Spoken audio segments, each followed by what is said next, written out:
Kamusta mga kamangyan? Nandito ulit ang inyong katribo ang katribong mangyan. At lagi nagsasabi po na ingat po kayo dyan dito sa mga taga Mindoro, sa buong Pilipinas at sa buong mundo. Dahil sa may pandemic nga ngayon ay ingat po tayo. At nandito pa rin ako sa bukid ng aking kapatid at patuloy pa rin kami dito naglilinis. At habang ako ay naglilinis dito kasama ng aking mga kapatid ay may nagpatigil ng aking mundo. Pinatigil niya talaga aking mundo dahil yung aking puso ay pinakabog niya talaga at ako'y nabighanin ng todo. At para makilala niyo siya, ipapakilala ko rin sa inyo. Pero bago yan, kung ikaw ay bago pa lang dito sa YouTube channel ko, huwag kalimutan mag-subscribe. Teka lang, ito. Ang ilap nitong subscribe button na to hulihin natin. Whoop! Huli! Diba? Napaka-ilap ng subscribe button kaya huwag niyo pong kalimutan at para updated ka din lagi sa aking video, ay huwag din kalimutan ang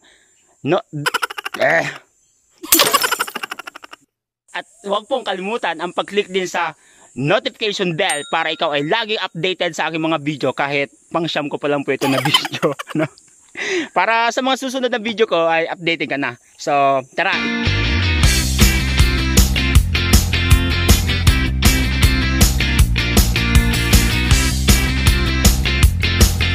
So, ito na nga po. Ipapakilala ko na sa inyo mga kamangyan kung ano yung aking kilala dito na nagpatigil ng aking mundo, no? So, ito na. Wala na itong patumpik-tumpik pa. Kita ko na kung ano yung aking nakilala. Drum roll muna tayo. At ang aking nakilala dito ay isang Charan! Anahaw. Ayan po. Akala nyo, sina Ibana Alawi at mga diwata na Encantal dyan, no? Hindi po. Ito po ang aking papakilala sa inyo, ang anahaw.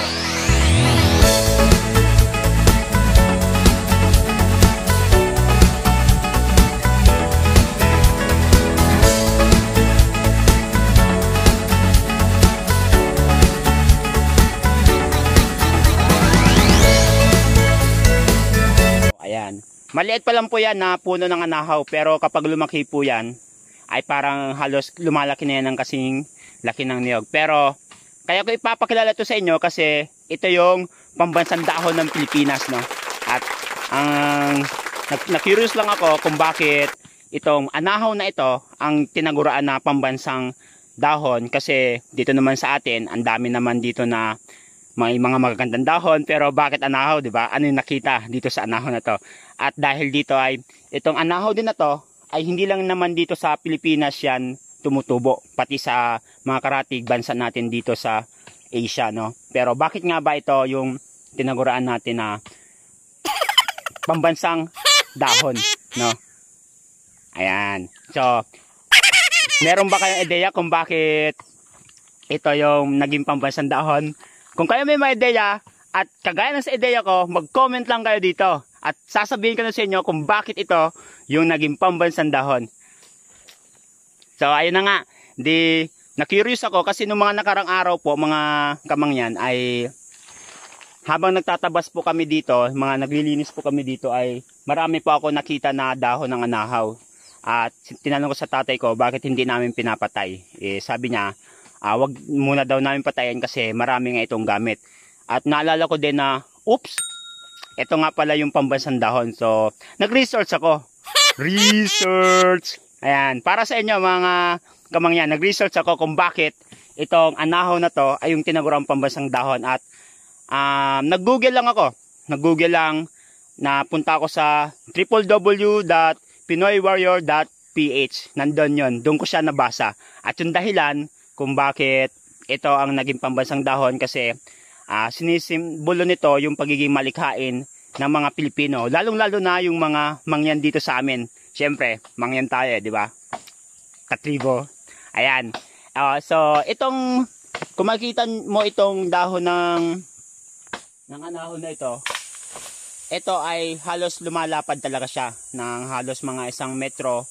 O kung mga malaking puno, siguro nung unang panahon pa, ay malalaki talaga yung dahon nito, lalo na kapag yung mga malaking puno. So, ano nga ba yung ginagawa dito? Ayon sa aking research, itong mga dahon na to, itong mga malalapad na to, ay ginagawa siyang bubong ng bahay, pwede siyang dingding. At nung ako'y bata pa, naalala ko na meron nga dito sa amin na mga bahay na may ang bubong ay sa anahaw. Pwede rin siyang pandingding, no? Kasi nung unang panahon pa naman dito sa mga Kamangyanan, lalo na dito sa amin kasi bukid na bukid to. Sa sobrang bukid, hindi pa uso yung yero o kaya yung pawid. Ang una pa lang talagang pinambububong is yung anahaw. So ayan yung anahaw. At ang isa pa, yung pangalawa ay yung ginagawa siyang baunan ng lagayan ng mga pagkain kapag yung mga ninuno natin, yung mga ninunong mga mangyan, kapag sila pupunta ng bundok, maghapunan na doon lang sila kumakain ng tanghalian. At ang ginagawa nila, ito yung ginagawa nila na pambalot sa kanilang pagkain, no? Kasi hindi pa naman uso yung mga Tupperware na kung ano-ano nga na meron na ngayon, di ba? So ang ginagamit dati ay itong anahaw, yan dyan binabalot yung pagkain. At yung isa pang gamit itong anahaw na to ay ginagawa siyang pamaypay, di ba?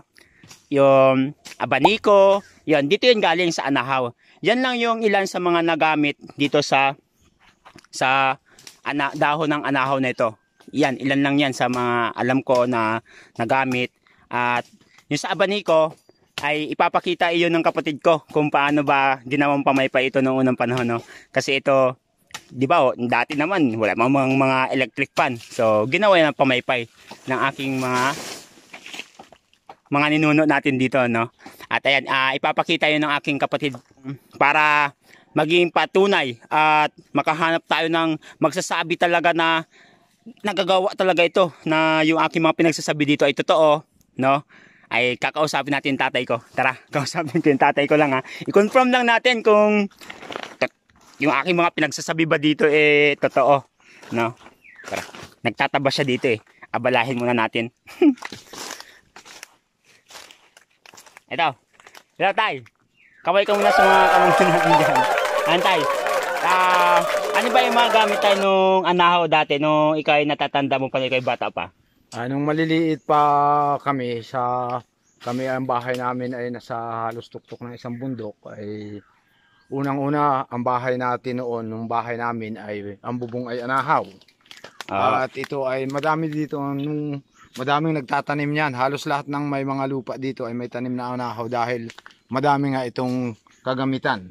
At ang puno niyan ay napakagandang puluhan sa palakol tulad nito. Ayan. Itong palakol na daladala ko ay itong pinakatangkay na ito ay katawan ng anahaw. At napakatibay. Kahit yung mga martilyo, ganito din ang ginagamit dito sa amin sa bukid. Tapos, yung anahaw din noon, kung kami nagbubukid, may konti kaming palayan, tubigan ay kapag tag-ulan ay siyang ibinabalabal namin yan kasi wala namang kaming magamit noon, wala pang mga kaputi. Yan yung nagbibigay ng panangga sa aming katawan. At kapag tag-init naman, yung padulong dahon yan ay ginagawa naming mga pamaypay. Ang lula namin ang nagagawa dahil kami mga maliliit pa noong mga panahong yun. Halos lahat ng mga may lupa doon sa dati naming pinagbahayan, doon sa halos tuktok na ng bundok ay may mga puno ng anahaw bawat bahay kasi malaki nga ang kagamitan yan para tulong sa mga bahay. At sa ngayon ay madami pa din ditong nagbububong ng mga anahaw at yan ay binibili. At yan ay nagkakaroon na ng medyo magandang presyo. Kaya itong anahaw dito sa ating bukid, sa bukid ng kapatid ninyo ay hindi natin pinapatay kasi napakalaking tulong yan para sa atin. Mga gaano kalapad tayong yung nakita mo na pinakamalaking lapad ng dahon ng anahaw? Ay halos yan ay mga ganito, mga 1 metro at kalahati siguro ang lapad ng dahon ng anahaw kapag siya ay malaki na. O, di ba? Sabi ko sa inyo, napakalapad talaga, kaya tama lang siguro ito na gawin itong pambansang dahon na tayo ng Pilipinas kasi ang dami talaga niyang gamit, no? Kahit na simpleng dahon lang yan, pero napakaganda din yan at napakadami niyang gamit. So, salamat tayo. At advance happy Valentine. Advance happy Father's Day tayo. Salamat. Ayan. Mga kamangyan, okay ba? Akala nyo si Diana na Encanta dyan yung papakilala ko, no? Hindi po. Yung pambansang dahon po natin dahil proud tayo na yung anahaw, yung pambansang dahon natin at kailangan natin itong alagaan, no? So, mga kamangyan, wag nyo pong kalimutan na mag-subscribe po ulit, no? Sa sunod ulit, paalam!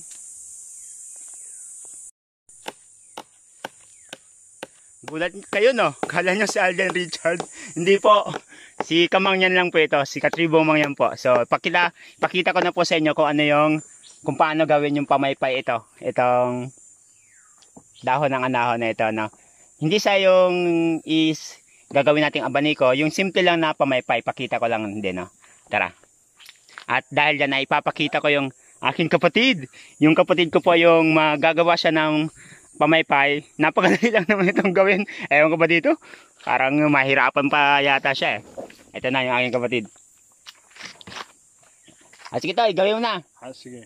Una, tagtagan ng tinik para hindi masaktan yung kamay pag kinapitan. Tapos, ikumin lang ng ganito. Para magkaroon ng konting ka-design man lang. Tapos, tagain lang. Simple. Ayan.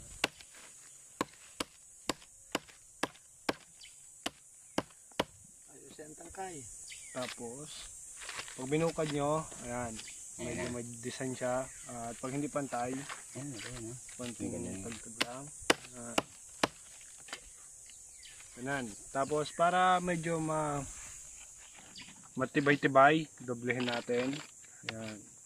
At kung may talian, pero dito sa bukid kasi mahirap ang tali, kaya kahit kung ano na lang makuha sa paligid, mga baging tulad nito, ganito. Ayan. Ayan na po yung finished product ng ating pamaypay at pwede mo na yung pamaypay kung ikaw ay nainitan, no? Ayan. Pwede na ba maging vlogger din yung aking kapatid? Sa sunod, magkaka-YouTube na rin yan. Ayan na yung pamaypay.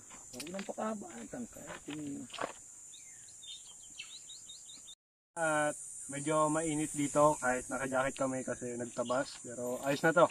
At nakakapagpalamig na din. Makasarap. Sariwang-sariwa yung binibigay na hangin kahit bukid naman talaga to. Ano, ayos ba? Gibating.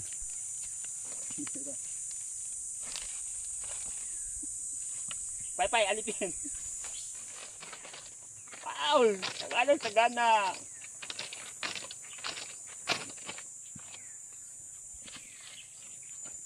So mga kamangyan, kung meron pa po kayo alam na ibang gamit ng ating pambansang dahon, ay mag-comment lang po kayo para malaman din natin na ng ibang mga kamangyan natin kung ano pa yung mga ginagamit natin sa dahon ng anahaw, no? Loading lagi ako. Sorry. Ayan. So, comment lang kayo mga kamangyan, no?